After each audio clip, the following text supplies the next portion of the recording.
There you go. You want to do that again, Catherine? It's a pleasure to have our program today be Larry Jordan's favorite photographs, and they will be remarkable. They always are. So, Larry, our webmaster and publicity expert, and most of all, photographer. Well, thanks, Catherine. So I'm going to share my screen and make sure this is set up properly. I'm screen sharing. Where did my screen go?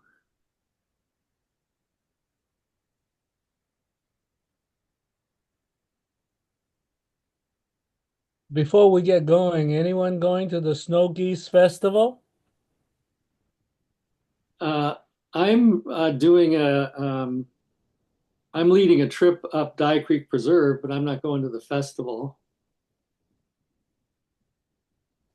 Well, I've signed up. What's the date? 23rd, 24, 25, 26 January. Thank you. So, what are you folks seeing? Are those burrowing owl? Yep, that's what we see. Those are burrowing owls. So, so it's set up correctly, right, Dan? Yes. Okay. So these are burrowing owls that used to live at Wild Horse Golf Course, which is where I first saw burrowing owls with Bill Oliver years and years ago. Oh, This photo is from August 2010. But burrowing owls, they're my spark bird. So um, yeah, that's why it's the first slide here. Great photo. Great photo. And let's see. There we go. This is at Calusa National Wildlife Refuge. In this photo, in the back is the great egret and a snowy egret in the middle, and then a cattle egret in front. And the blackbirds there are a white-faced ibis. white-faced. And this is a cattle egret with a whimbrel. Dan, I figured out that it was a whimbrel when I saw the head, the top of the head on this guy. By the way, just for your info, this whole slideshow takes a little bit over an hour. Feel free to ask any questions. This is the cattle egret in front with a white-faced ibis in the back. Of course, they only have the white-faced during breeding season. What's the location of the photo? Oh, this is all at Calusa National Wildlife Refuge. And Thank you. this is right on their auto tour.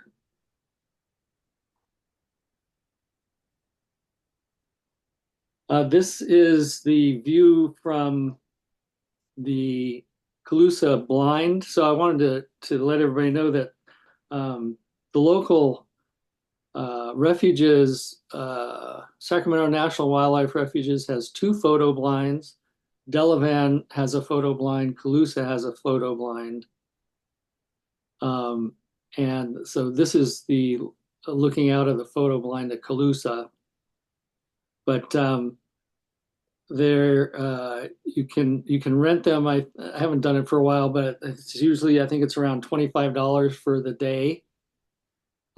You have to get in the blind an hour before sunrise, supposedly, but you know they don't really uh, make that real important. But they don't want people going in and out of the blind. Once you leave the blind, you can't go back in. But if you're a bird photographer and you want to get some good bird photos, check out the blinds at our local refuges. It's a greater white-fronted goose. You know how they stand up and flap their wings. This is a white-faced ibis. Is still doesn't have a complete white face, but it's got the red eyes and the bright uh, coloring. This is a black-crowned night heron juvenile. Um, Dan By and I actually scared up at Newville Ponds a little while back. This is the adult black-crowned night heron at Sacramento National Wildlife Refuge, I think. It could be also, actually, it's not, no, it's at Colusa. Colusa has a huge black-crowned night heron roost. I think they still have it right along the creek when you enter the circular part of the auto tour. I just put this slide of the coot in here so you could see their feet. They're really cool feet. This is another American coot from the blind at Colusa. Northern pintail, this is a northern pintail drake in the rain, and this is from the Sacramento National Wildlife Refuge blind. And this is a pair of pintails, the females in the back there. This is the famous falcated duck that was at Colusa National Wildlife Refuge. I think it came back for at least 2-3 years or so, and then strangely disappeared. What was that? It's a falcated duck. Wow. Barry, do you know where they normally live? I think they're in Asia, I believe. Uh-huh. Yeah. So, there was all kinds of questions about, where this bird came from, whether somebody had it, as a, but I don't think it belonged to anyone. I think it actually flew in because it just acted like non-domesticated duck. Right. And it migrated. It was there seasonally. Right, correct. Huh. Yeah, that was pretty spectacular. A lot of people went to Colusa to see that. That's an interesting tale. Yeah. This is these are Ross's geese taken off. They usually have a lot of Ross's geese at Colusa Wildlife Refuge this time of year. And this is a blue morph Ross's goose.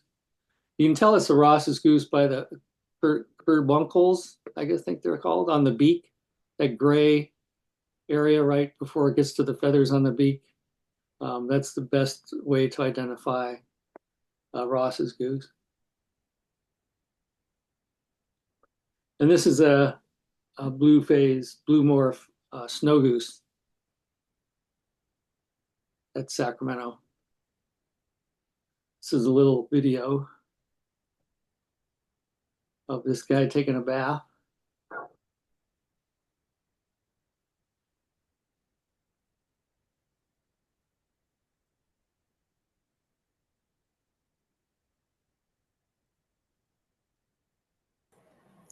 Larry, do you use the same camera for all of these? I'm trying to remember seeing that. I'm pretty sure that this is done with my video camera because I have some videos coming up of some rails that were done with my actual camera, my camera, which it's hard to hold still. So I'm pretty sure this is with my video camera on a tripod. Thanks.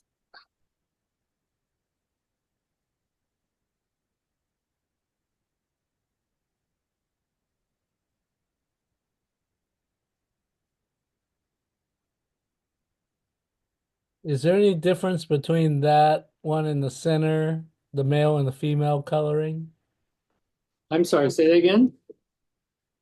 The one in the center that's diving, Yeah, that's a blue morph snow goose. is that a male or female? Oh, can't tell. I don't think there's a way to tell a difference between a male and a female goose. Okay. Thank you. You answer my question.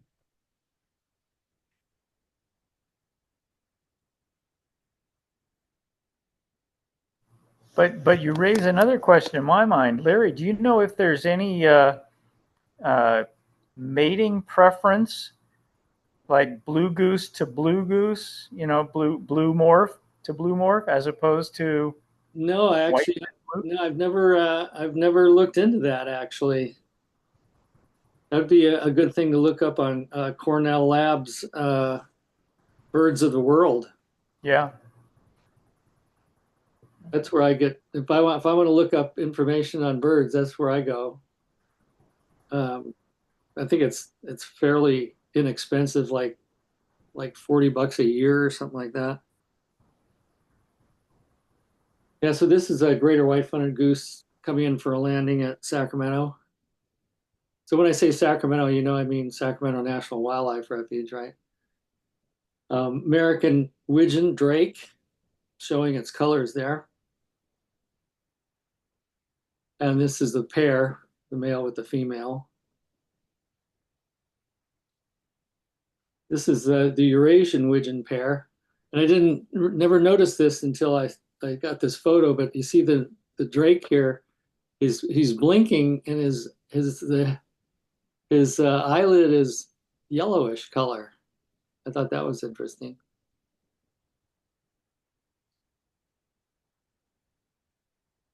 Now, this is an odd looking bird. Huh? Does anybody know what this is? That's the Eurasian green-winged teal. That is correct.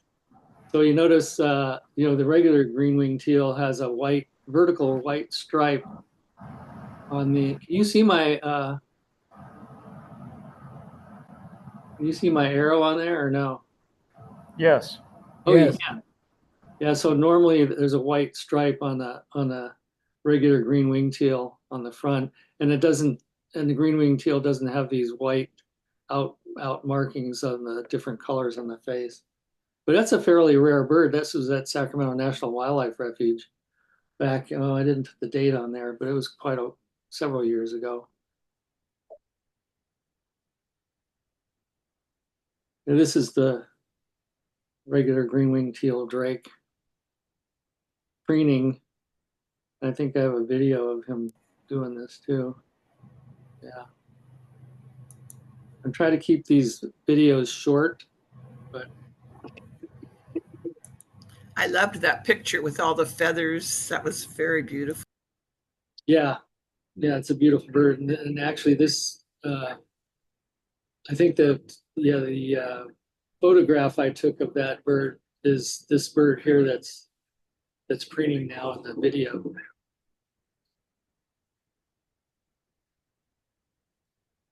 So I don't know, most of you know that waterfowl, they have an oil gland at the base of their tail, where their tail joins their back, and that's where they get their oil from that oil gland to cover their feathers so that they're waterproof.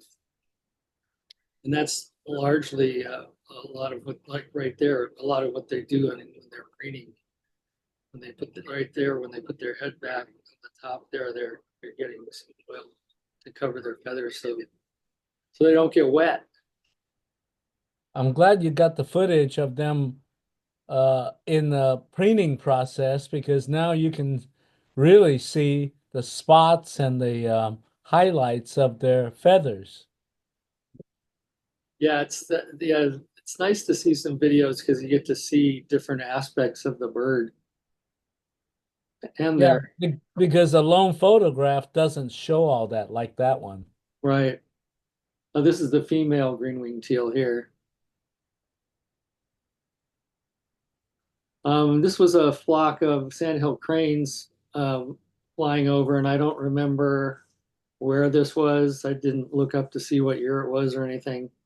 Um, it could have been Modoc because Modoc they have nesting sandhill cranes in Modoc National Wildlife Refuge. As a matter of fact, this is one of the cranes with the colt at Modoc National Wildlife Refuge. And do they have a distinct male-female patterns? No, but if I recall, one of them is larger than the other as far as male and female. Okay, thank you. What month would this have been?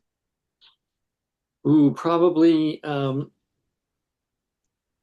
would think May? April, yeah, April or May, something like that. Beautiful. That's a good question because we were in Alaska this year and we were able to see the calves of the humpback and the moose uh, the end of May. Wow. Mhm. Yeah, that's one thing I'd like to do for sure.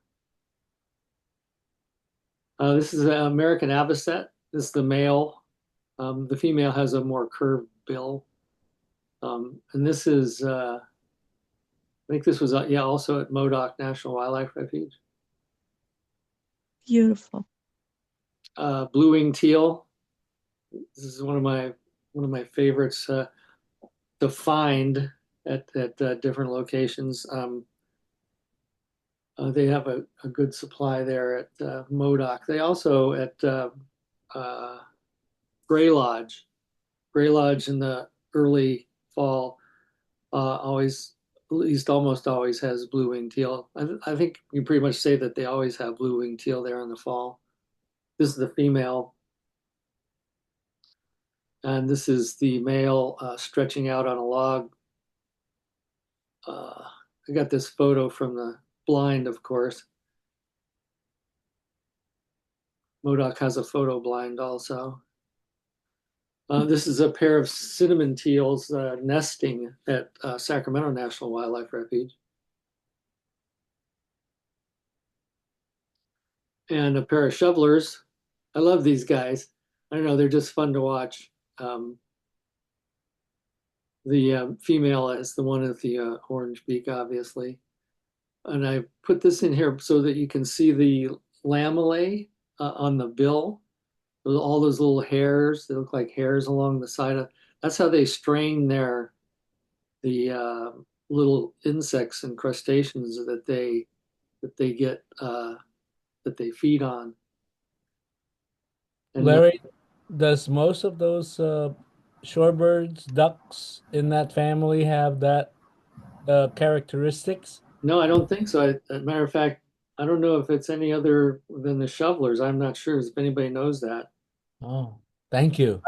I was going to ask the same question, and I've never seen this before, Larry. Thank you. I know that mallards, for instance, they have just as part of the bony material, the keratin of their bill, they have ridges, but not these lamellae that seem actually uh, like they seem like they could move. Um, uh, so Yeah, yeah, it's a different thing. It's not these fine fibers, the baleen, the whale's baleen here. That's cool. yeah, and Larry, yeah. does most or all of the waterfowl family have a outer coating over their eye to accommodate for the water differences? You know, I'm not positive about this, but I think every bird has I forget what the name of it is. It's a film that God, I can't Like remember. a windshield. Yeah, they have a second eyelid that they can put over that they can see through, but it protects their eyes, especially like when they're flying or Right, like the falcons. yeah, yeah. I'm pretty sure that all birds have that. Thank you. This is a video of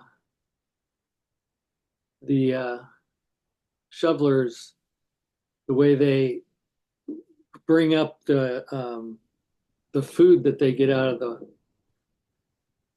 the mud, and how they bring up the food that they get their food through those lamellae.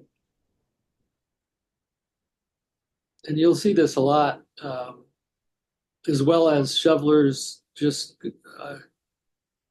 scooting along the top of the water. If there's insects on the top of the water, they'll go in, you'll see lines of them that are just moving with their bottom mandible below water and their top mandible above water, and they move their head back and forth, um, sucking in all the food from the surface of the water. But this is how they get the food from underwater, and they even sometimes, if it's depending on how deep the water is, they'll bring up stuff through the mud. But it's kind of cool the way that the male and female circle each other like that. Now, what's that black one in the front? What is it eating? Oh, that coot that was in the front? Correct. I didn't notice what it was eating. There, but the coots will, especially if there's shovelers like this moving around and stirring up the duck, the coots will come right over there and grab Right. anything that They're comes. opportunists. Yeah. Oh, yeah. Yeah, they're pretty smart, those coots.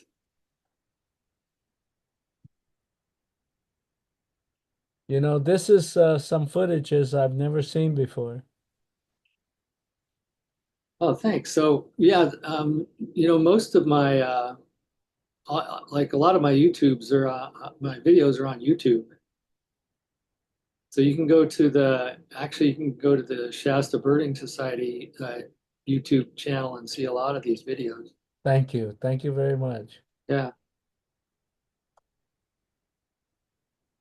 This was an interesting thing. This is three blackneck stilts. The two that are on the top are the male and female, the adults. The one on the bottom is a juvenile. And so, yeah, I was in the blind when I photographed this, and what was happening was, the adults were flying away, and then the juvenile would fly back there and beg for food, and it kept doing this for probably, I don't know, 5 to 10 minutes, and so at one point, at this point here, they are telling the juvenile to go get your own food. They were basically so frustrated with this juvenile begging for food and it finally did fly off. So I guess that's how they get rid of their kids.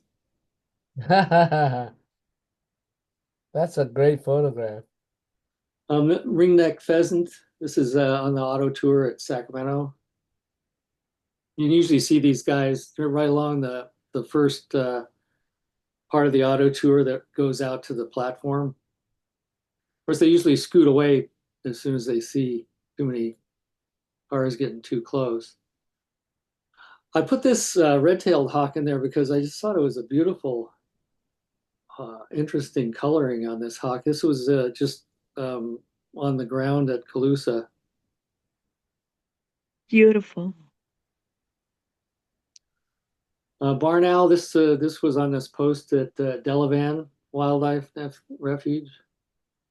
Larry, may I add something about the barn owl?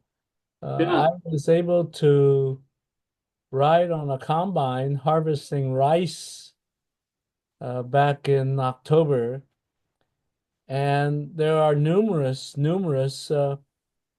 barn owl boxes or barn owls in the area, and we sighted quite a few. So those were in rice fields, huh? Correct. That's interesting because I know there's a lot of orchards that are using barn owl boxes to get get the rodents. I wonder what the most likely rodents they get if they're in rice fields. You know, the this last couple of years, we've spotted the barn owls, and they would lead us to a different row where the harvest combine will go over. And so they sort of follow the combine. Ah, okay, yeah, so that their combines are bringing up the moles and voles and Correct. the rodents and rats and stuff. Yeah, Correct. a lot of rats, huh? Well, I don't know what they were eating, but they're there, and it was a joy to be there. We were near Richfield. Oh yeah, this is the gray ghost, the northern Harrier male. This is a Delavan also, and this is the female uh, at Sacramento National Wildlife Refuge. Do you do you make prints? Because that previous photo, it looks like it should be in a frame. Looks like it should be available for purchase. The barn owl. No, no, the one before this one. Just the one. Oh yeah, Yeah, yeah, that the northern Harrier. that really is an art piece. I do you print any of your work? No, but I can if you want a print of it. Well, think about that. This is a Cooper's Hawk, Sacramento National Wildlife Refuge auto tour. You know, a lot of raptors hang out right on the auto tour at Sacramento. This is a juvenile red-shouldered hawk. Um, if you see on his bill, at the top of his bill, he's got a little blood on the top of his bill. He just got done eating also. I have another photo of him, just his head shot looking at you, so I didn't put it in there because I don't want to put it. When a red-shouldered hawk becomes an adult, are their shoulders actually red? Yeah, well, you can see a little bit of the red here on the shoulder, right on. It's kind of at the front right where my arrow is, if you see the arrow there. But Can't yeah, see the arrow. oh, I guess I accidentally moved that. Anyway, yeah, the mottled back is just on because he's a juvenile, and then later on it gets real red shoulders, yeah, and real red breast also. But this was a funny thing. This was Peregrine Falcon on the auto tour at Sacramento, and it was like on the first leg of the auto tour on the way to the platform, and I saw this falcon out there on the ground, and I stopped to photograph him, and he was like turning around, but you can see he's got blood on his right foot, and his crop is full. So he had just finished a meal of something, probably a coot, who knows. But he actually did a 360-degree turn, and this is like the last photo of I took when he was looking at me. But I thought I'd never seen that kind of uh, the kind of what he was doing there. I had never seen that before. This is another peregrine falcon. This is in the blind at Delavan. Because in those blinds they put up snag like this for photo ops, and they're only like 15 feet away or so. Matter of fact, at one point I had my bigger uh,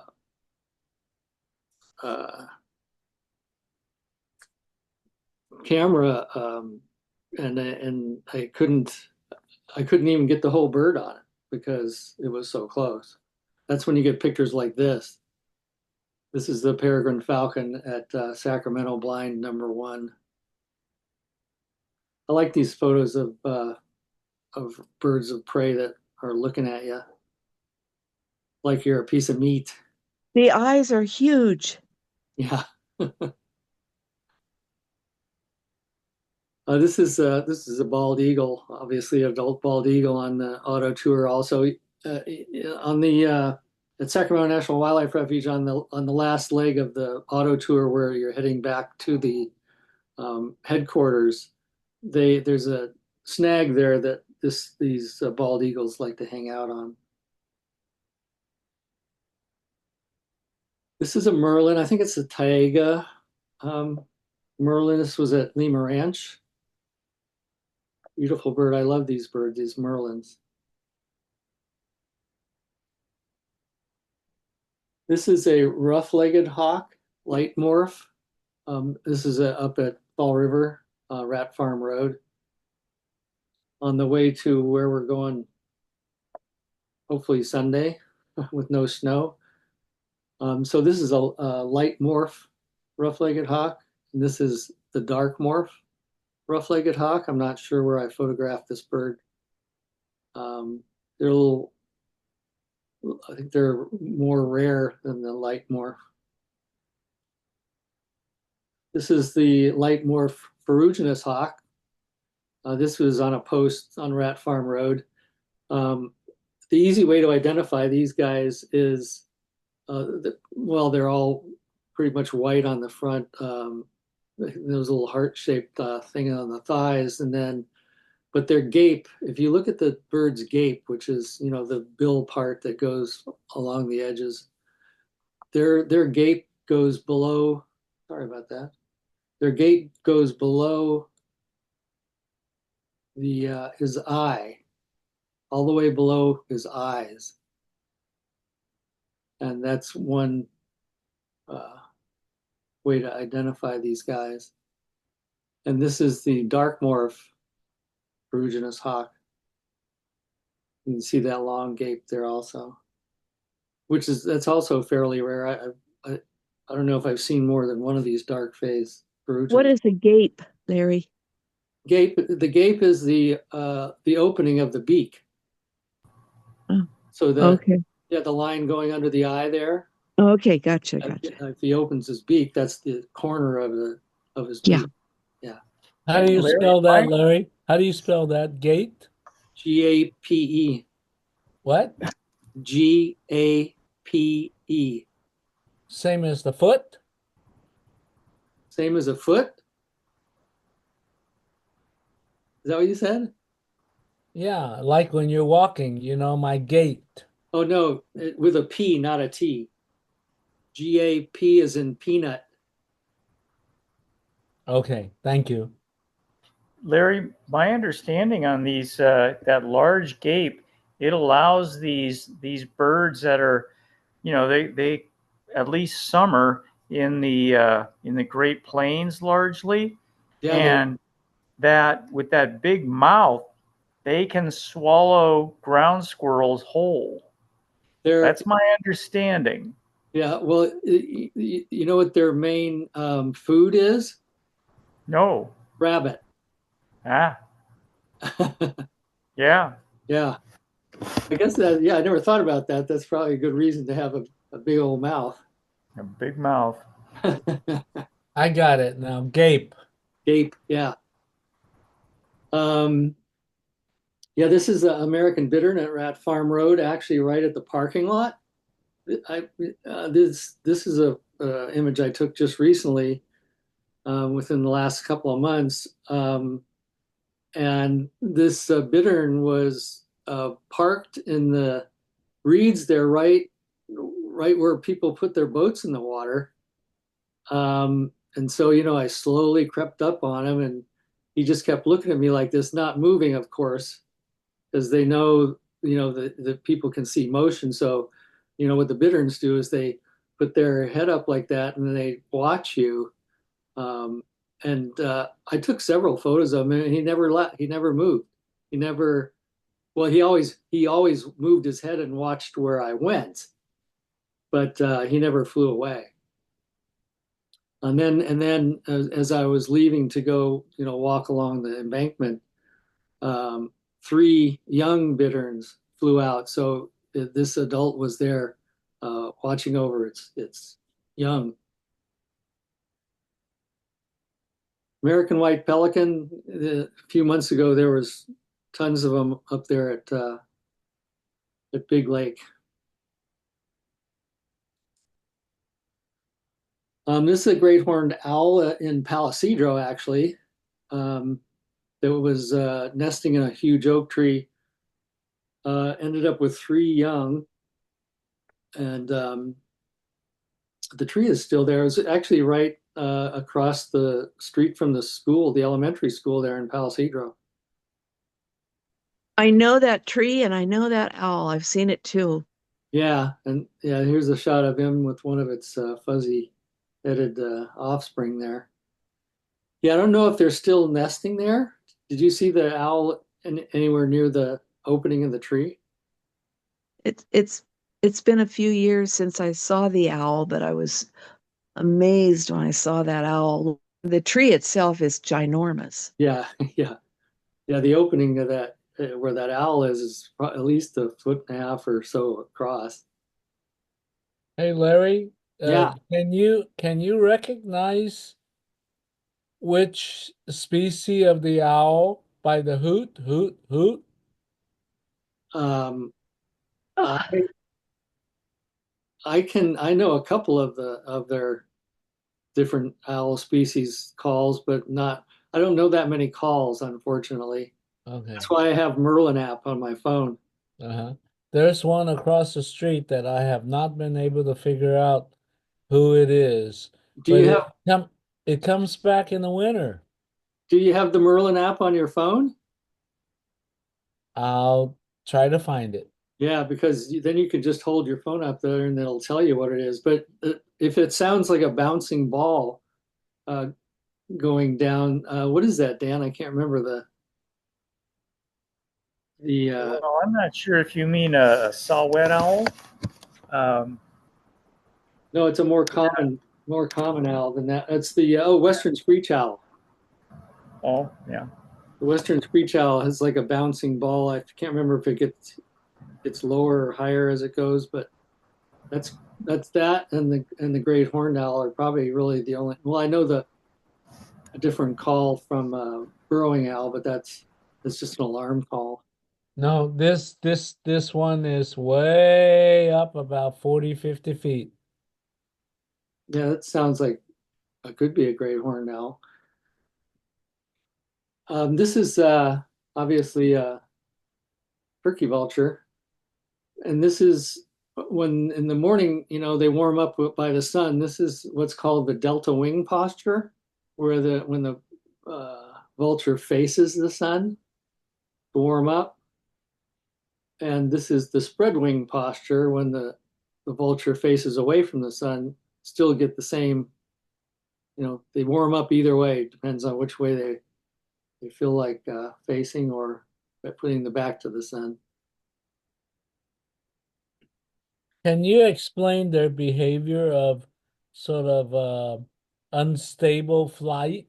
Looks like they, wiggle back and forth to the right, left, to the right. What would be the reason for that?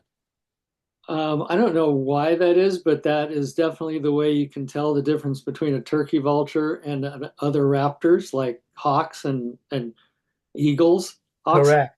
yeah, hawks and eagles don't do that when they fly. Only They turkey, don't wobble.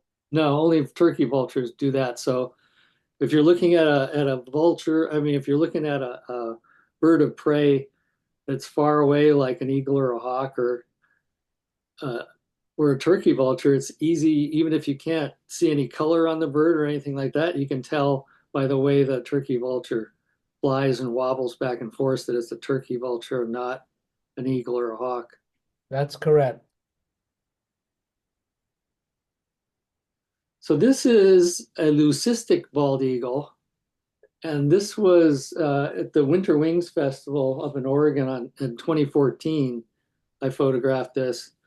And it had been coming to that Winter Wings Festival for several years back in 2014.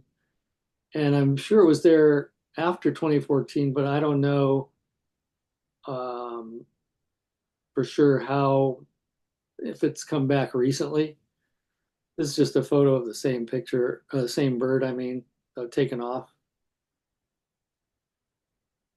And also at the Winter Wings Festival, um, this is a northern goshawk juvenile. Um, Unfortunately, I'm not able to add this to my my list because this is a captive juvenile that they were using as a birds in flight class to learn how to photograph birds in flight. But I sure was excited to see a goshawk because I've only seen one or two from far, far away. And this youngster was like right there. Pretty cool bird. Green-tailed towhee, this is at the Mountain Bird Festival in 2014 up there in Southern Oregon. I find these hard to find. I think Dan Bide knows where to find these guys, but I hardly ever see them. This is a white-tailed kite that we used to see quite a few down around Chico and even around Redding, and I guess recently they've been seen at the I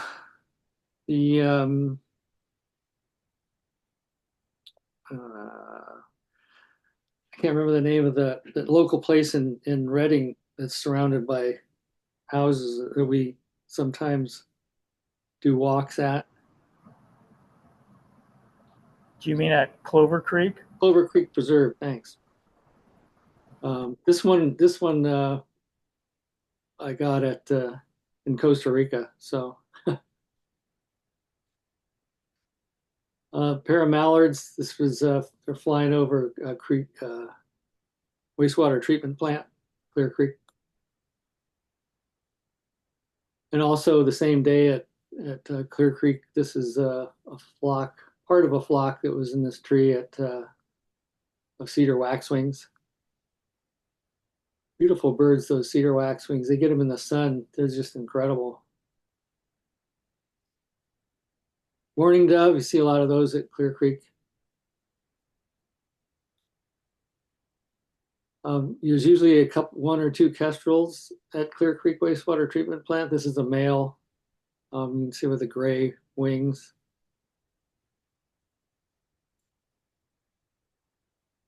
We're gonna get into some sparrows. This is a Savannah sparrow.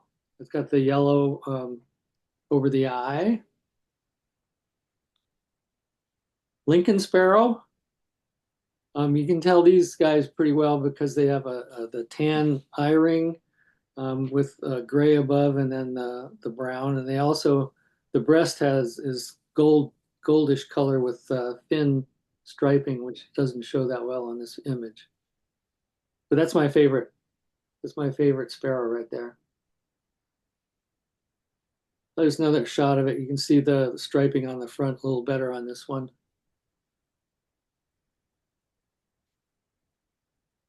This is a white-throated sparrow at Turtle Bay that one of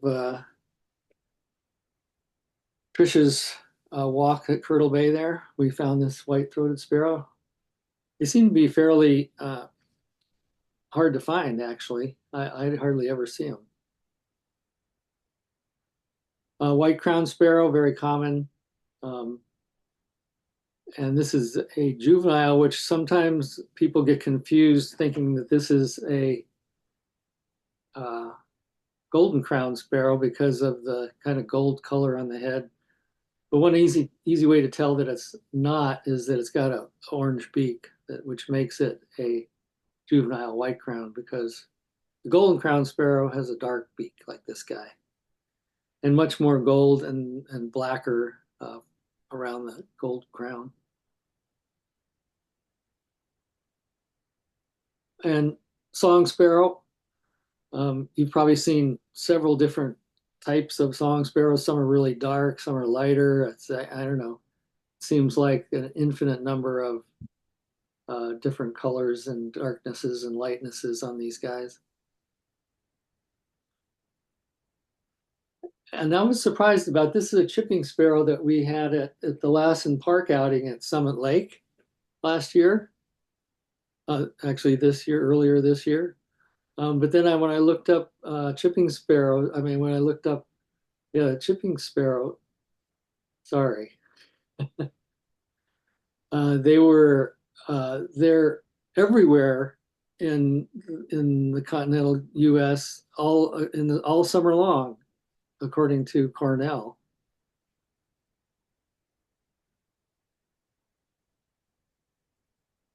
And this is a lark sparrow. This is in my yard actually, but you can also find them at Lehman Ranch pretty often. The sparrow I hardly ever see is a rufous crown sparrow. I think this was the only photograph I have of one. I think, and this was in Red Bluff. I saw on a Christmas bird count several years ago. Fox sparrow. These are always fun to find. That you don't see them that often. They're usually in the thick brush and hide really well. You got to catch them when they come out to move. Cool bird though. And this was a bird I just got this last year. Is a bell sparrow out on Platina Road. And when I looked this bird up, they're non-migratory. So you should be able to go out on Platina Road and find these guys in pretty much the same location every year, which a lot of people have done. There's a location marked on the on that where everybody knows where this bird can be seen. Larry, I'm getting the sense that you are a very audio birder. Well, since I got Merlin app, it's really helped find birds because you can the app will tell you where if you hear a bird singing, even if it's in the brush and you can't see it, the Merlin app will tell you what it is. Right, but You you can have to be able to detect that before you go to the app, right. right? Well, no, if you hear a bird, or even if you don't hear a bird, you can just turn the app on, and the Merlin, your phone on the Merlin app will listen for you to the bird, Okay. and it'll give you actually a list of all the birds that it identifies from their call. Then it would depend on you to decipher who it is. Yeah, I guess, sure. But Okay. it's easy to figure out what they are once you see them. Okay. Yeah. Okay. Thank you, Larry. Yeah, and so this was out on Foothill Road on the way to Dye Creek Preserve. Julie Dorer, I think, found it originally, and we all drove back to see where it was, and everybody took photographs of it. That was a lifer for me. What is it again? It's a black-throated sparrow, Thank you. and of course, everybody knows the dark-eyed junco. They come in multiple different colors, and I know that somewhere in my computers somewhere I have a slate colored, but I couldn't find it. So I have had slate colors juncos in my yard. They're all gray. They're all dark gray. They don't have any of the brown or the white on them usually. They might have white underneath. I can't remember now, but I think they're mostly dark gray. And then there's this bird. Anybody have a clue what this is?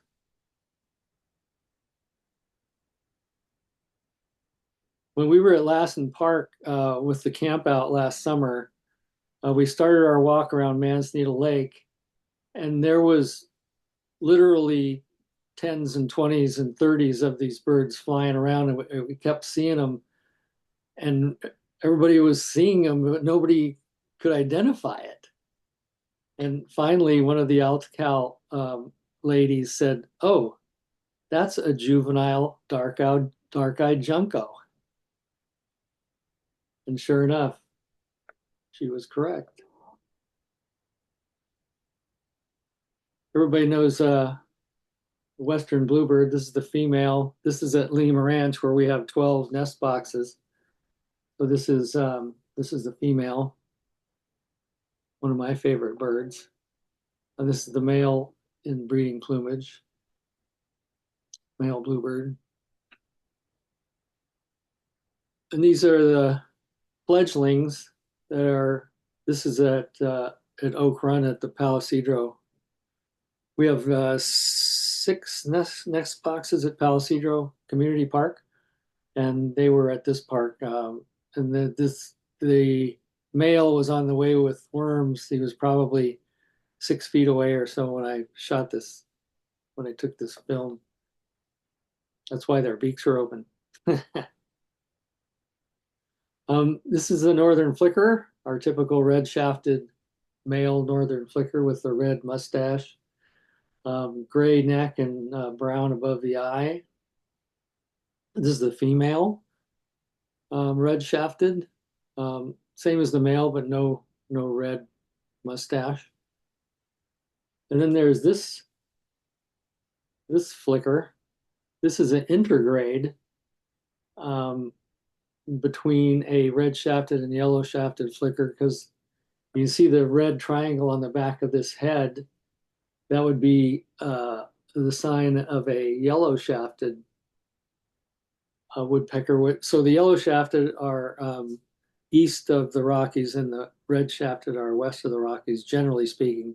But then they commingle in between, and there's intergrades, and that's what this is. This is a male intergrade. And then there's this, which we saw at Lima Ranch with David Garza and a bunch of other folks. And luckily I got a shot of it, and I noticed when I just got these photos together that this flicker here has pretty much all gray head, and it has a black mustache. And yellow shafted, but the head is wrong for a true yellow shafted northern flicker. So it's an intergrade also. So I've still never seen a full-blown yellow shafted northern flicker. But you don't get another tick for that anyway, right? It's just the same, it's just a northern flicker. Greater right-fronted goose, you can see why they call them speckle bellies right there, because they have speckled bellies. Canada goose, they're all over the place. So the little one on the left there, that's a cackling goose. And there are several different variations of cackling geese, and I'm not sure which subspecies this is because I didn't look it up. But some are darker, some have a light ring just below the neckline. This is a closer shot of, I think, the same bird. Although this looks like it has a flatter head, but they all are much smaller than a regular Canada goose, and they have this real short beak. So whenever you see a flock of Canada geese, I always look through them because you can sometimes find cackling geese in there with them. This is the killdeer. This is at Clear Creek Wastewater Treatment Plant. There's lots of them there. We see them, you can hear them all the time. Cool bird. That was a killdeer. This is a kill fawn. This is a baby killdeer. And they are ready to run around as soon as they hatch. There's no messing around with these guys. They hatch out and they immediately start looking for food. This is a common gallinule at Lima Ranch taking a bath. Although when I photographed this bird, it was a common moorhen. That's how long ago it was I took that photo. And we can usually see them at Lima Ranch. We can find gallinules when you look enough. And this is at Mule Pond there at Lima Ranch. Hooded merganser drake. I love drake. I love these hooded mergansers. They're, especially when they got their comb up.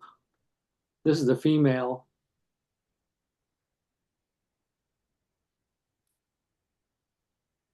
And now you can see why they call this a ring-necked duck instead of a ring-billed duck.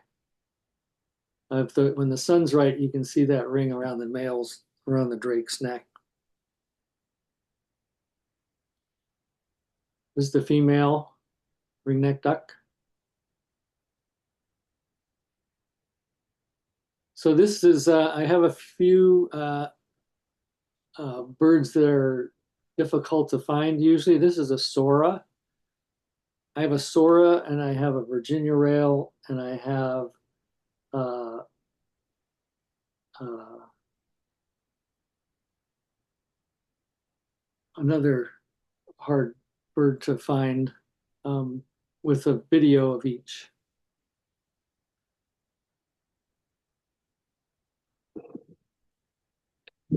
This is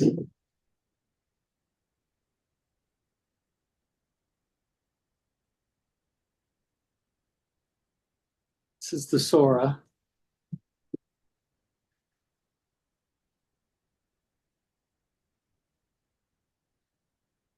And they're mainly feeding on little bugs and worms.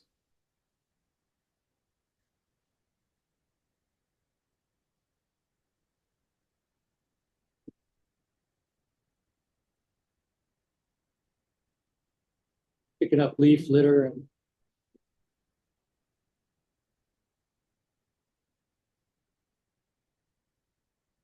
the way we usually find these Soras especially is by call. We hear them more often than see them.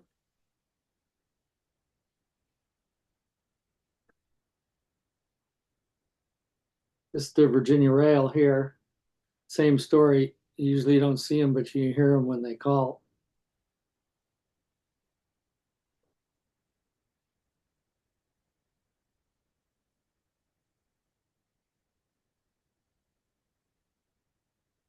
I don't know if can you hear the sounds that they're making.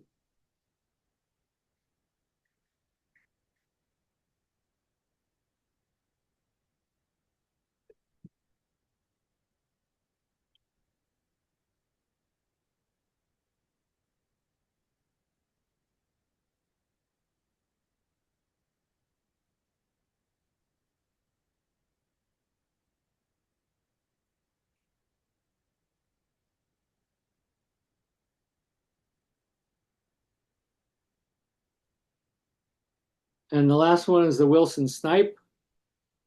We see these pretty often, but I've never actually seen the way this guy moves when he's beating.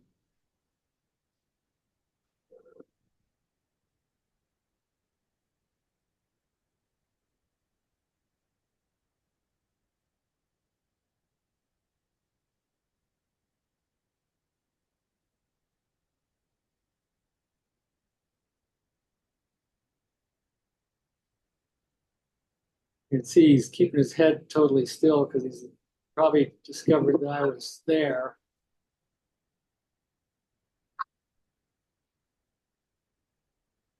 This is also at Mule Pond.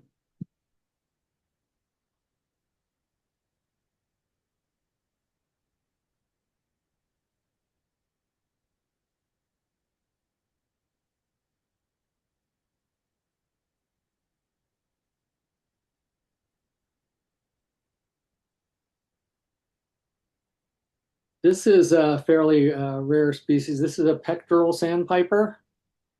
And these showed up at Lone Tree Pond back in October of 2013. Um, I got permission from the owner of the house. This was in his backyard. Um, and he let me go into his yard, so I got some good good images of the pectoral sandpiper. Lone Tree Pond, as far as I know, is not a pond anymore. I think it's been filled in. I haven't been there in quite a while. This is a purple martin pair in Goose Valley Road in Bernie. Since then, when I took these photos, that snag that was there is no longer there. So, but I imagine that there are still probably purple martins on Goose Valley Road in Bernie. Um, the female does all the work as far as I could see with this species. The male kind of just follows her back and forth as she was bringing in nesting material and getting going more and then getting nest material. Sometimes he'd follow her, sometimes he'd stay behind and and he'd go down into the nest and take a look around, but he never brought any uh, any any nest building material in there. It was always the female. It's typical of male around the world. Yeah. Uh, this is uh, this is what a nest box monitor sees when they're monitoring a tree swallow nest box because they dive bomb you. They get really close to you. It scares some people, but I've never been hit by a tree swallow. Obviously, that would probably hurt them more than hurt you. But when that first happens, you duck and then you get used to it after you check their nest boxes every week. This is the inside of a nest box of a tree swallow that with probably either nesting either hatch day or the following day with the youngsters there. They're all naked. Interesting thing I found out about tree swallows doing this presentation, and I got this from Cornell Lab. So let me just read this to you. Both sexes grapple with conspecifics inside the cavity, in the air, on the ground, or even on water. Such fights usually involve one bird vigorously pecking head and back of another, usually of the same sex. Fights commonly observed early in breeding season and seem to be related to competition over nest cavities.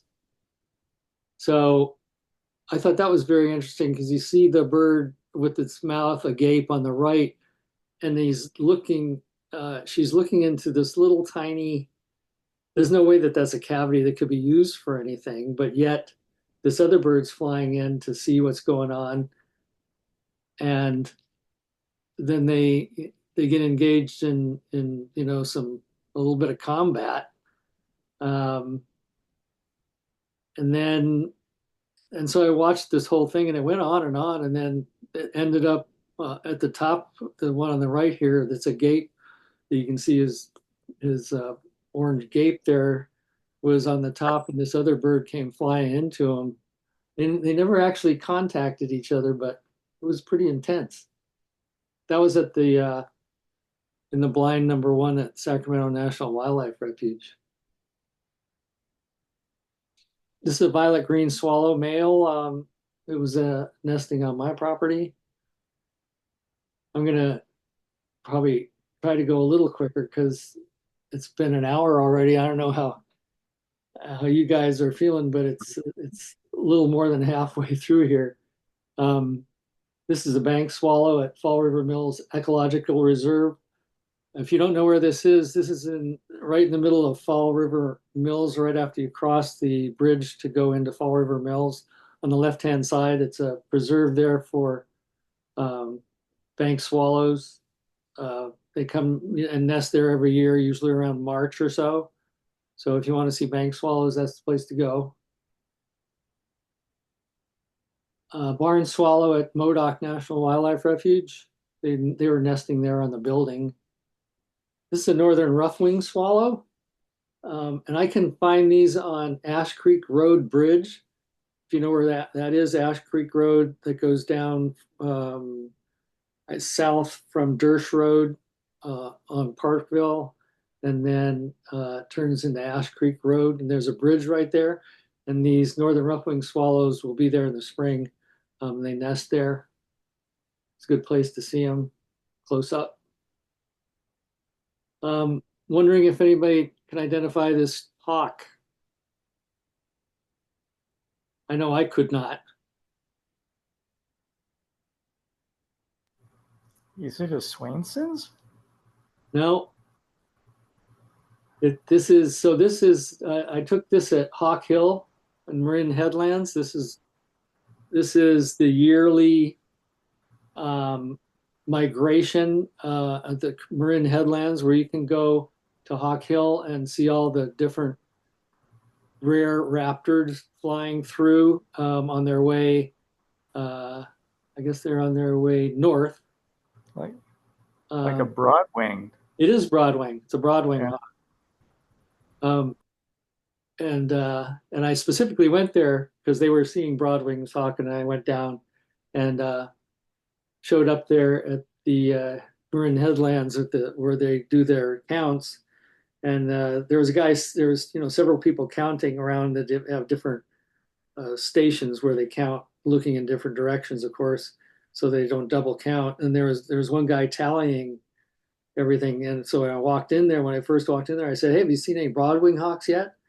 And he said, "No, yeah, not yet, but they've been around." And so probably no more than 50 or 20 minutes later, this broadwing hawk flew up right in front of us. Um, and then so, so that was amazing for me. Where Anyway, would that be? what's that? Where would that be?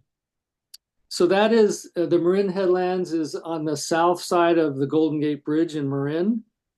Um, let's see. I think I wrote down the name of the.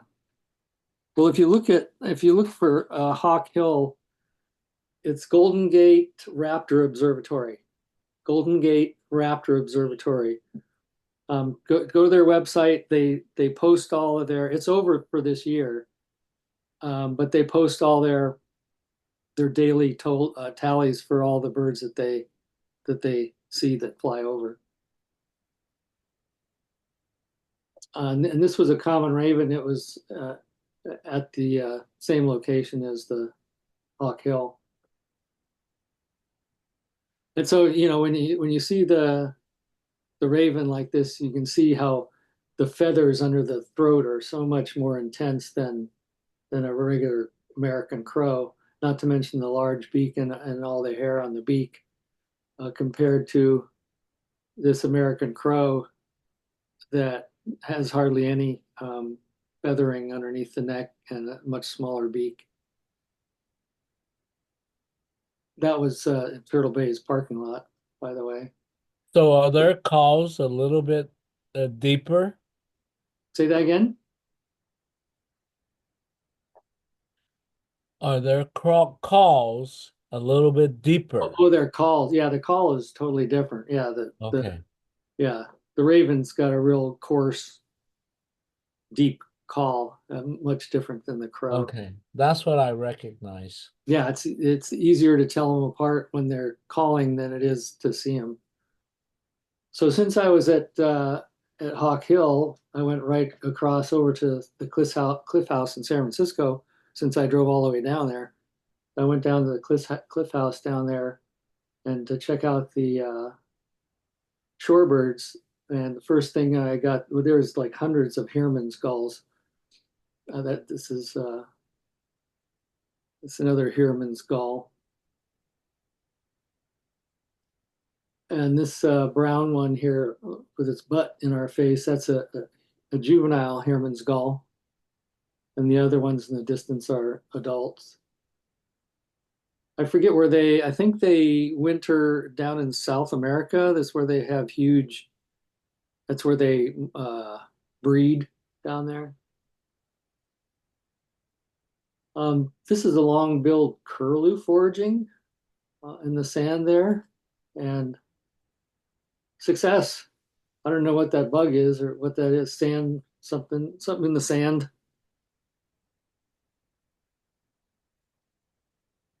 Marbled godwit was there on the shore.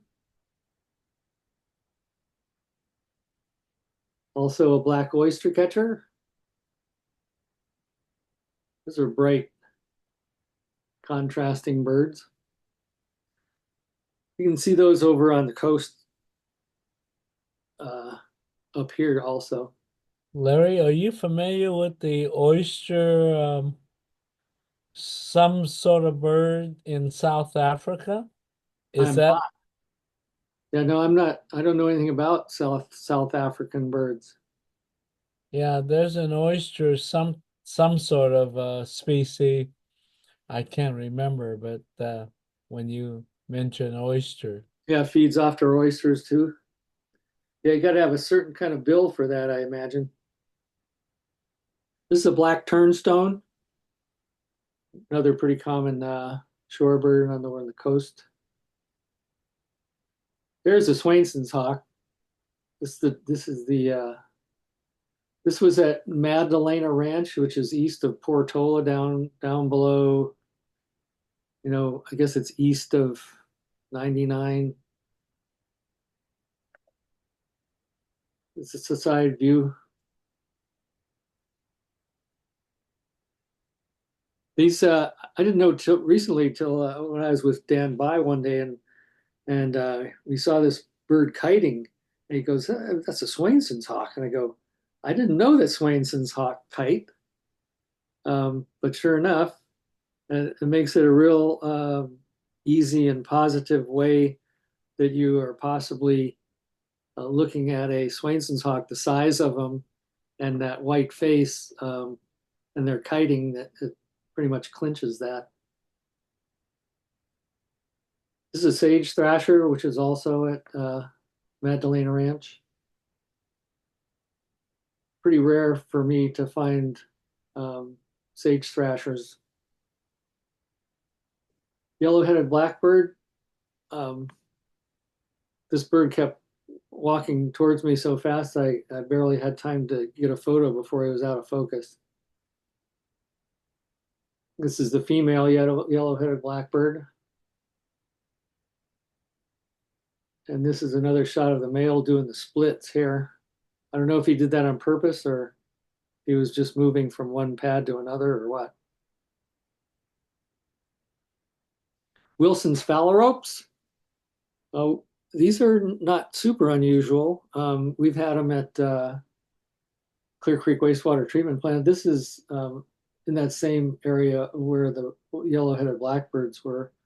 And this is the female is in the front, because in the Wilson's phalaropes, the females are the bright colored ones, and the male behind there are the duller ones. I forget there's a term for that. I forget what it is. This is a singing canyon wren at Dye Creek Preserve. Like I said, we are doing a trip to Dye Creek Preserve for the Snow Goose Festival. I don't remember what day it is, but we can always find canyon wrens, and I did some research on this because I thought, well, it's nice that you can go to a place where there's going to be a canyon wren, and then when I did the research, I found out that canyon wrens are non-migratory. Once they find a place to live, they spend their life there. So if you're looking for canyon wrens and you find one, you can pretty much always go back if you want to see them again. You probably recognize Manzanita Lake. Most of these photos are from Lassen Park. This is a blackback woodpecker male. You can see it's got that little tuft of yellow on the front. The female doesn't have any yellow. Male pileated woodpecker. You can hear them and find them fairly easy. If you go to our summer campouts, people always usually they find the pileated woodpeckers after I leave. This is a hairy woodpecker. You can tell by the size of the beak. People have trouble differentiating a hairy's from a downy. Well, you can just look at that beak. Downy's beak is much smaller than that. This is a white-headed woodpecker. They also nest at Lassen Park. Most of these woodpeckers nest at Lassen Park in the summer when we go up there for our campouts. This is a male. It's got the red on the back of the head. This is a female feeding the nestling. And then whenever I go there to Manzanita Lake, I always point out the location where this was because it's right on the trail. But apparently it hasn't been used in quite a long while. Where do they go in the winter, Larry? What's that? The woodpeckers? Yeah, where do the woodpeckers go? I'm not sure if they go anywhere or if they stay there. I don't really know. I never looked into that really. I would imagine they probably, I don't know if they migrate or not. Does anybody else know? Is this black one a male or female? This is the big black one that's feeding the youngster is a female. If it was a male, it would have red on the back of its head. That's right. And the youngster could be either a male or a female, because I think the nestlings, if I recall, they both have red on the head, and it goes, if they turn into a female, the red goes away. If I recall, don't don't don't. I'm not assured of that. I'm sure somebody here in the audience knows what this is. What species this is? Yeah, female Williamson's sapsucker. Correct. We had issues. It was funny with this because there's a Williamson sapsucker that nested at this tree at Summit Lake every year until the tree fell down. So we would always go there because they were always nesting during that time. And one year somebody went there and said, "Oh, it looks like the sapsuckers have moved out, and a flicker has moved into that." And we said, "What?" And so then then they took a picture of it, and somebody said, "No, no, that's the female Williamson sapsucker." Dimorphism is what it's called. The difference between male and female. This is the male Williamson sapsucker. And that's the nestling right there. Red-breasted sapsucker. We see these pretty often with the sap holes there. This is a mountain bluebird at Bumpus Hell. It's getting ready to eat that insect right there. And this is the female mountain bluebird, which I photographed in Anderson on Dersh Road several years ago. And they were down here in the valley. Must have been a heavy snow year.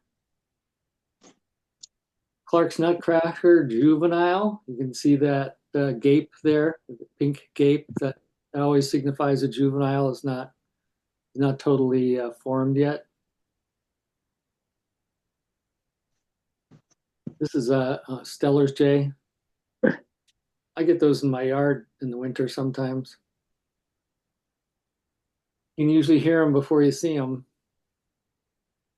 This is a Canada jay. I don't remember. What was the previous name before it was a Canada jay? It was gray jay. Oh, it was a gray jay. That's right. Thanks. I couldn't remember that.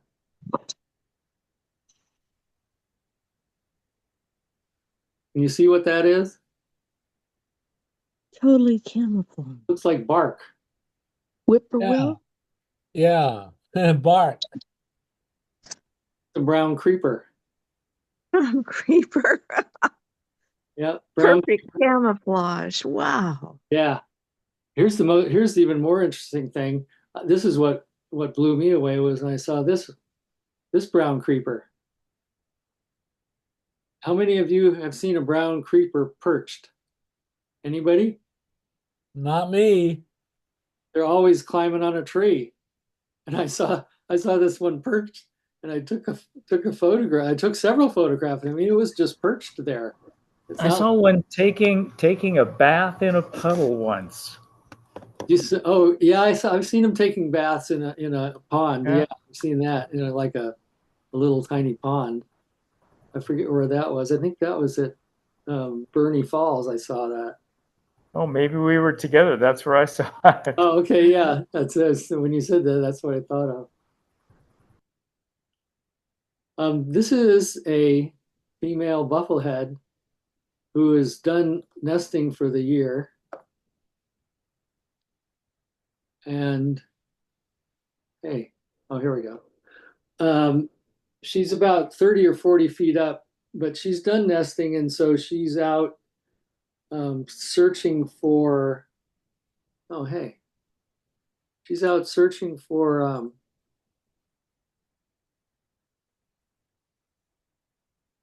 for nesting locations for next season. So her young, they're already on their own, and she was out at Lassen Park looking for good locations for next season's crop of youngsters.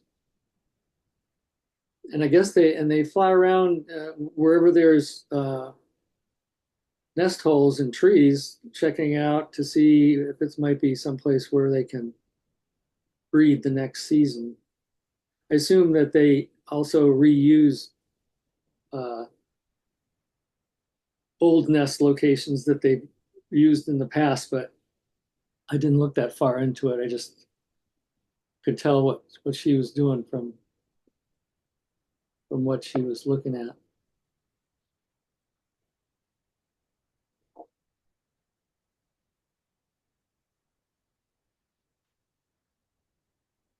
And this is the female with her chicks on the log.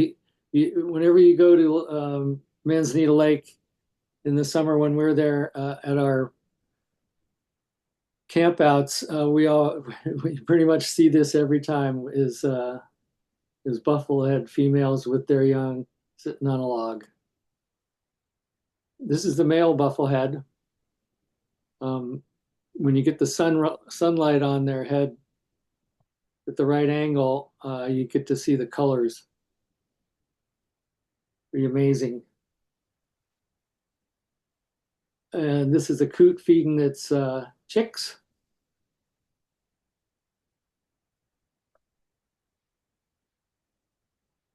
This is a spotted sandpiper chick at Hat Creek. He was cruising along the edge of the creek there, probably 50 yards or more from the adult, which is paying no attention to him. I guess when these guys hatch out, they just start looking for food right away. And I guess the parents don't watch over them very much, as far as I could tell. Western tanager male. See a lot of those at Lassen Park. And this is the Western tanager female, but this was at my house recently.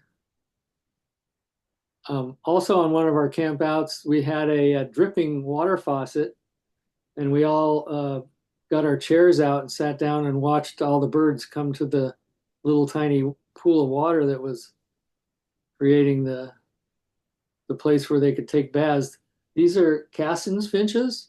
Yeah, I remember that day. Yeah, and the way to ID a Cassin's finch is one way is they both have white eye rings, the male and the female.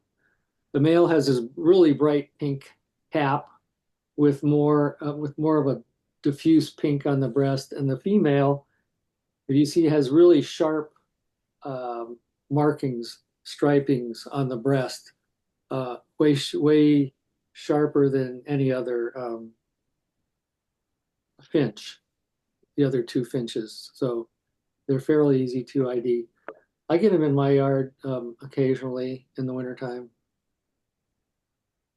This is the purple finch. You can see it's all purpley and it's got real blurry, and it's all red on the back also. That purple finch, male. This is the purple finch female. You can identify it by the white eyebrow.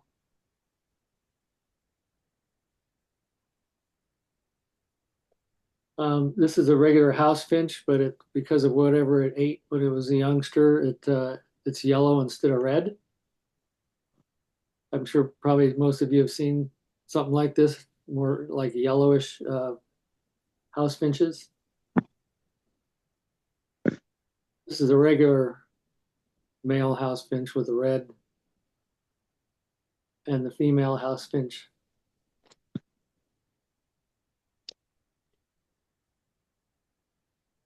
This is a calliope hummingbird female.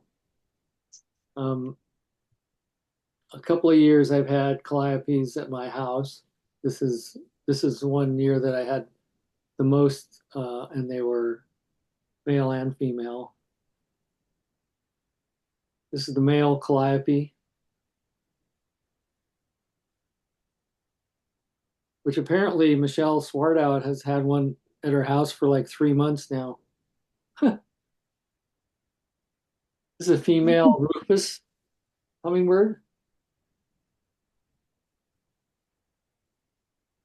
And this is a male Rufus hummingbird. And you can tell that one difference between a Rufus and an Allen, since that notch on the tail of the Rufus hummingbird male, that notch makes that a Rufus hummingbird.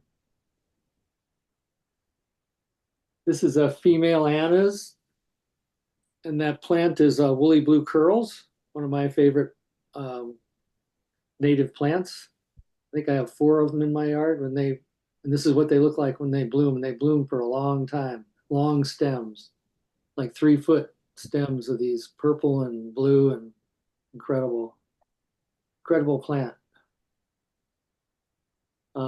It's a male Anna's hummingbird.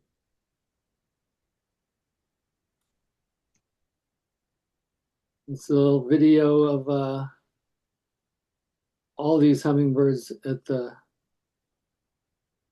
feeders, including Anna's Rufus and Calliope. There's some good shots of the Calliope when he spreads his gorget in this video.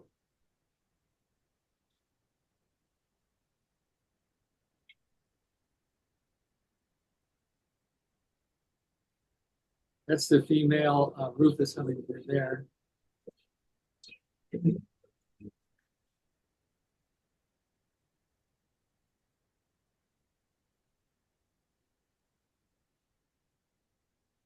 And that's the male Anna's that was with the purple gorget. This is another female Rufus.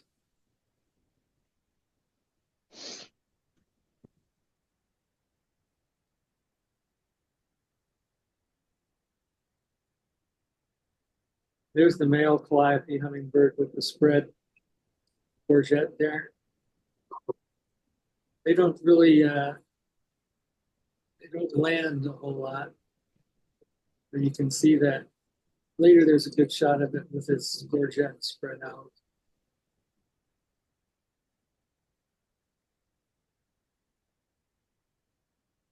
That's the male Rufus. And that was the Calliope that just flew in on the right side.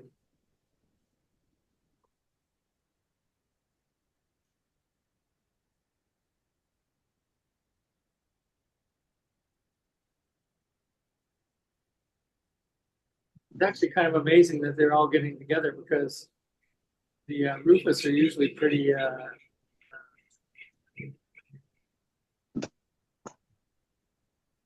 aggressive.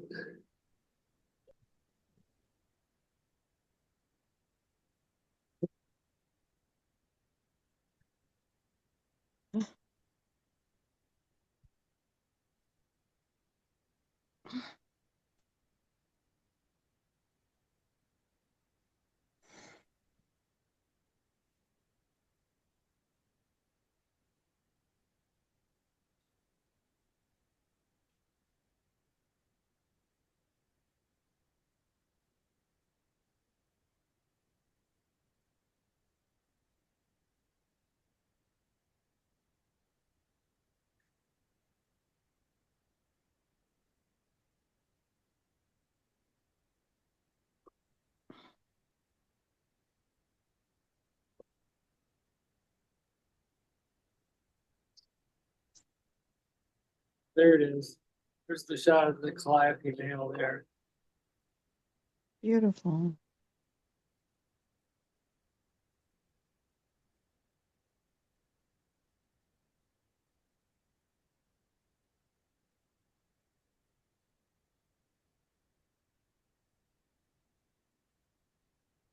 This is a willow flycatcher in my yard. The way you can ID these guys is the orange lower bill, and then this beige stripe here, and the flat head. Ruby crown kinglet.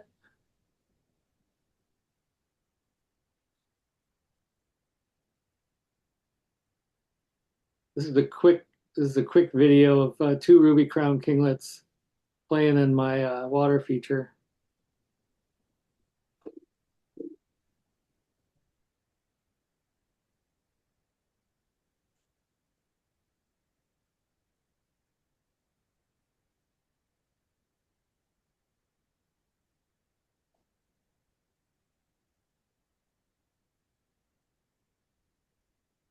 Of course, they never stop moving and they never stop flicking their wings. And then you can see their golden feet. You can see their feet really well when they park up on the rock there.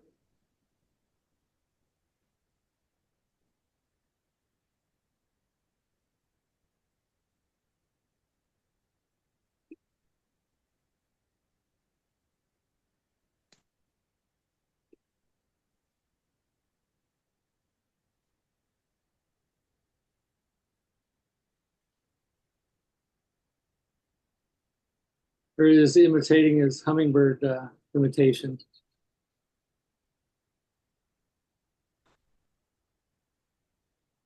This is the male ruby crown kinglet. Seeing a lot of them right now. Does anybody know what this is? Looks like a ruby crown kinglet, but it's not. You can tell by the hooked bill. This is a Hutton's vireo.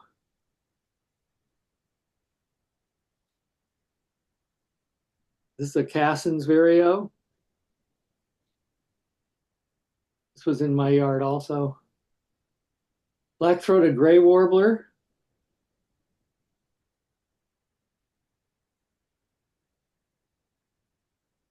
Yellow warbler female.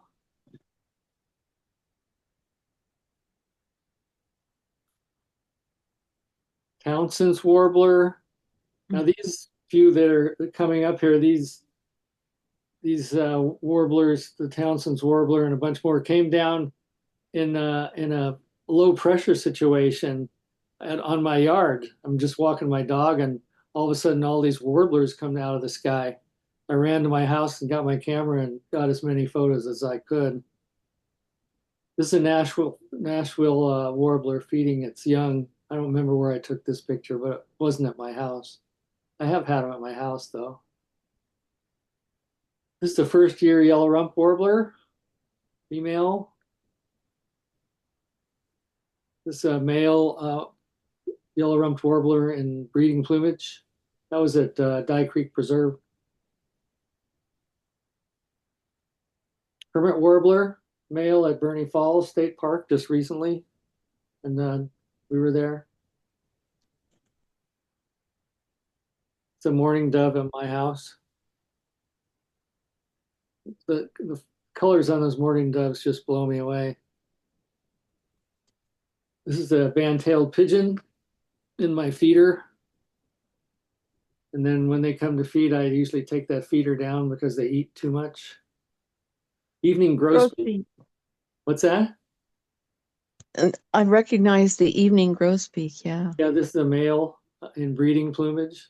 They come through here almost every year, but I don't see them every year, but I always count that as a bonus when I get to see evening grosbeaks. This is a female in breeding plumage. So they must breed pretty close to, probably breed in Shasta County somewhere, along with the black-headed grosbeaks. I get them in my yard basically every year. And so they must nest really close.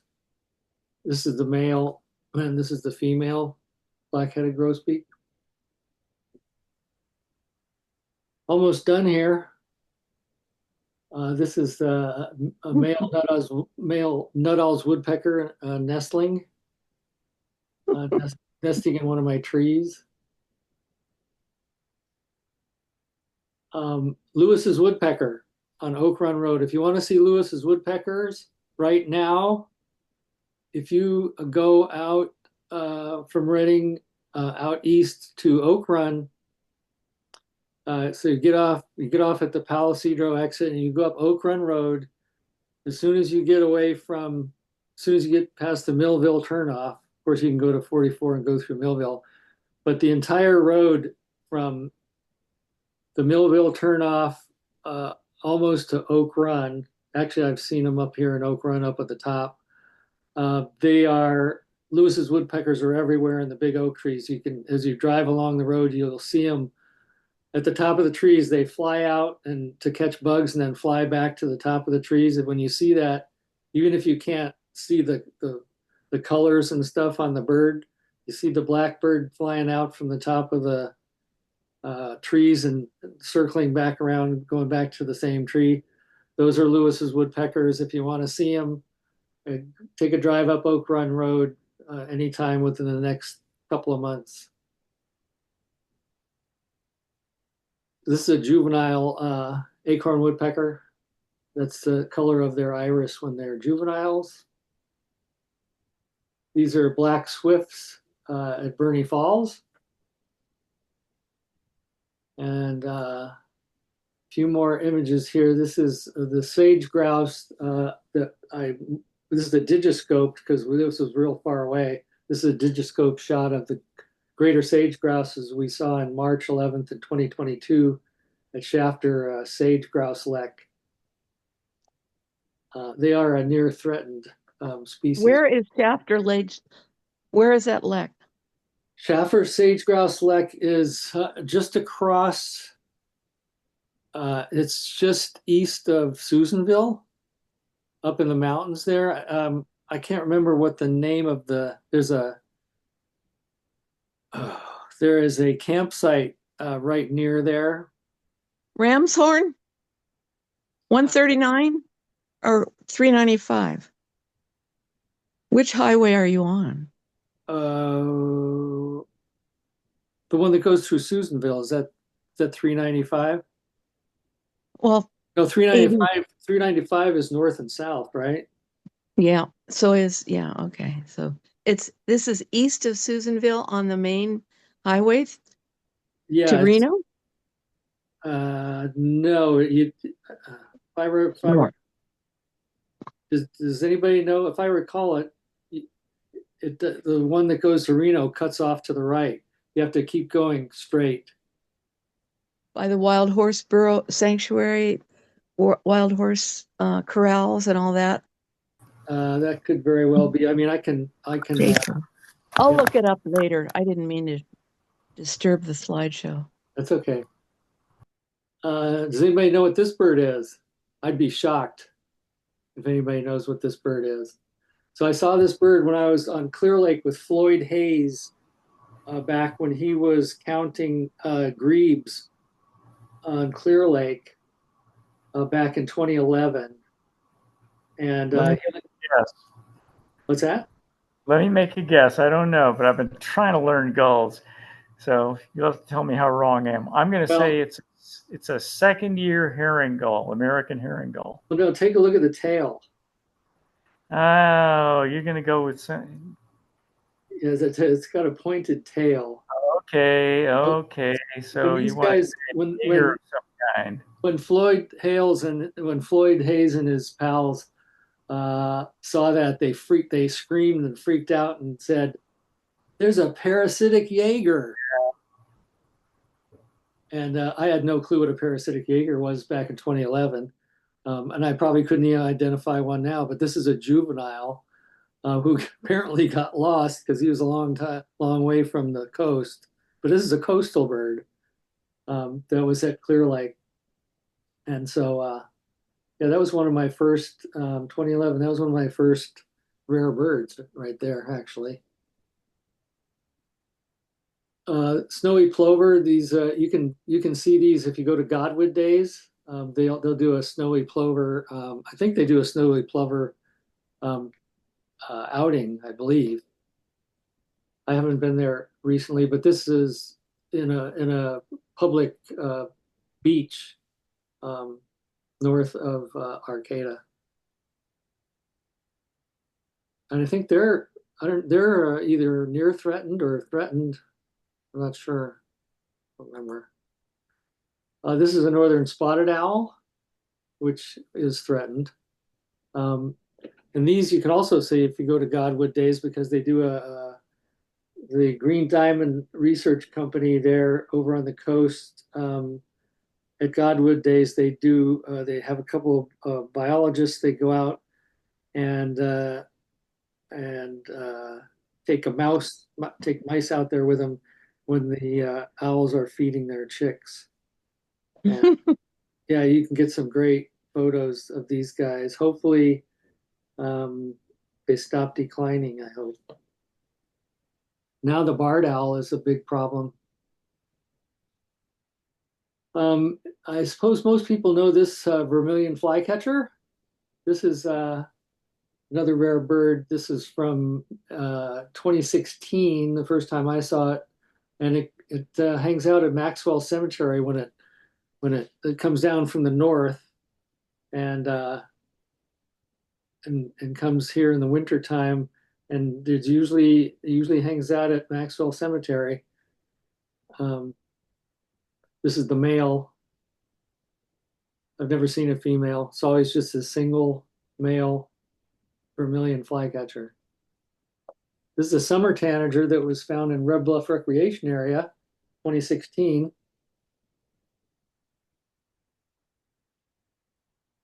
And this is a male yellow-bellied sapsucker that was at Lima Ranch, I think 3 years in a row, maybe, until the tree was cut down. I still don't know if they cut down the tree because it was dying or because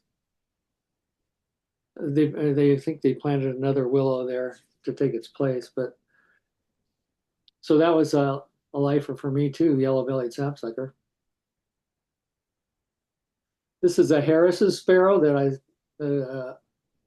I saw at Larry Siemens' home back in 2021.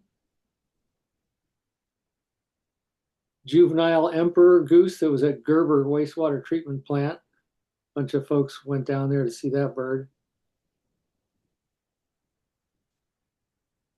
Of course, this is my favorite rare bird for Shasta County was the great gray owl that came down to Lima Ranch in January of 2022. It's got to be my favorite owl of all time. This is a swamp sparrow that was seemed to be around for 2 or 3 years. I think it might still be coming here in the winter. This is from 2022 at Nurpon Open Space down by the bridge. Broad-billed hummingbird. This is my latest, almost my latest rare bird. This is at Tim Kashuba's house, broad-billed hummingbird. A whole bunch of people went to see that. And last but not least, long-tailed duck. This was on February 6th, 2024, and this was at the Antelope Conservation Camp, which is a prison up there east of what's at the high, what is it called? The High Country Prison, anyway. So High desert. High desert prison, yeah. And so this is at the lower ponds there where they don't have prisoners. And so I drove up there and kind of snuck around in there because I knew where the pond was, just because it had already been posted by the guy that controls the other water treatment plant in Susanville. And so I called him up and he told me where it was. And then I couldn't get close enough to get a decent photo. And so I was on the way out. I was kind of worried about being there for so long, trying to illegally. And so I saw a security guard on the way out, and I stopped him. I said, "Hey, you know where I can talk to the head guy here and see if I can go out and look at this rare birds on the ponds here?" And he goes, "Oh yeah, sure, follow me." So he went over to the prison and walked me into the guy that runs the whole prison. And he said, "Oh yeah, sure." He gave me, he talked one of his guys there. We got in his truck and we drove back there and he helped me get these shots because of course, like most ducks, when they see you coming, they go to the opposite end of the pool, right? And then you start walking around, and they go to the other. They keep moving away from you. So he nicely stood. I said, "Why don't you stand in one place there, and then I will just try to walk closer and closer." And so I got some really, really good close-up shots of these long-tailed ducks, which are usually out in the ocean, I think, right, Dan, or out on the coast. Yeah, yeah, they happen on the coast. They're not common. So, yeah, I'm looking now. I'm looking for you guys because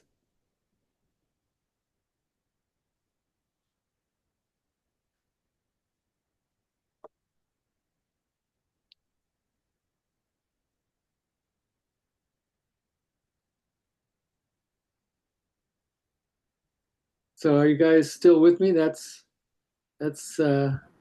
We're here with you. We're just still seeing your screen. oh, We're here. Great show. My God, they're beautiful. So many, such a variety. Fun. Well done, Larry. I appreciate the Yeah. thank variety. I thank you. appreciate I the. I was afraid it was going to be too long because I kept adding. It was too long, but it was good. Oh, here. It was good. Yep. All Was right. wonderful. Thank you, Larry. It was Hey, great. thanks for coming. Thank you for your hard